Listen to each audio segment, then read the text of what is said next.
Isela alizi kodwa ukweba nokubulala nokubhubhisa.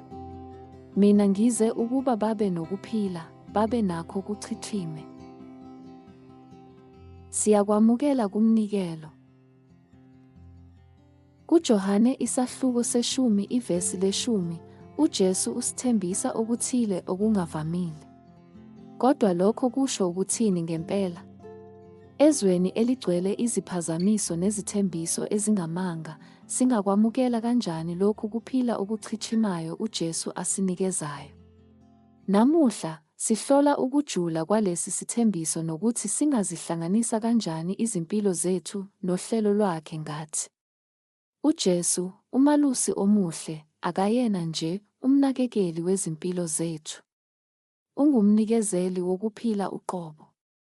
Wadela ukuphila kwakhe ngenxa yethu, enikeza insindiso nokuhlengwa, hhayi nje ukuze sisinde, kodwa ukuphila okuchichimayo nenjongo. Lokhu kuphila okuchichimayo akukhona ingcebo yezinto ezibonakalayo noma injabulo yesikhashana. Kumayelana nensindiso, ukuphila okuphakade, kanye nokuguqulwa sibe umuntu uNkulunkulu asidalele ukuba sibe nguye. Nokho, uJesu usixwayisa futhi ngamasela afuna ukweba, ukubulala, nokubhubhisa. La masela aza ngezindlela eziningi. Iziphazamiso, imibono engamanga, noma imikhuba engalungile engasisusa ohlelweni lukaNkulunkulu. Ukuze siphile ukuphila okuchichimayo, kufanele siqale siwabone la masela. Ingabe izinkundla zokuxhumana, ukuba matasa, noma izinto zobugovu ezikuphuca ukuthula. Ukuqaphela la masela kuyisinyathelo sokuqala. Lapho sesazi ukuthi yini esiphazamisayo, kumele sihlele kabusha izinto eziza kuqala kithi. uNkulunkulu usibiza ukuba simbeke kuqala, siqale izinsuku zethu naye, futhi sifune isiqondiso sakhe kuzo zonke izici zokuphila. Lapho sibeka uNkulunkulu kuqala, uvula izinhliziyo zethu ukuze sithole ukuphila okuchichimayo akuthembisayo. Okokugcina, ukuzigcwilisa emasakramenteni kuyisihluthulelo. Nge-Ekharisti samukela uKristu uqobo lwakhe.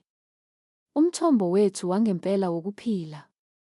Isidlo esingcwele sokubuyisana sisibuyisela kuBaba lapho siduka, sivuselela imimoya yethu futhi sijulisa ukuhlanganyela kwethu naye. Lezi zikhathi ezingcwele zisixhumanisa nomthombo wokuphila okuchichimayo, zisiguqule kusuka ngaphakathi nangaphandle. Asikhuleke. Nkosi Jesu, siyabonga ngokusinika ukuphila ngokuchichimayo. Sisize sibone amasela antshontsha ukuthula nenjabulo yethu. Siphe umusa wokuhlela kabusha izinto eziza kuqala kithi, sibeke wena phakathi kwezimpilo zethu. Siqinise ukuze siphile ngokugcwele othandweni lwakho, samukele umusa wamasakramente futhi sithembele ezithembisweni zakho. Kwangathi izimpilo zethu zingabonisa ukuphila okuchichimayo okunikezayo, okugcwele ithemba, ukuthula nenjongo. Amen.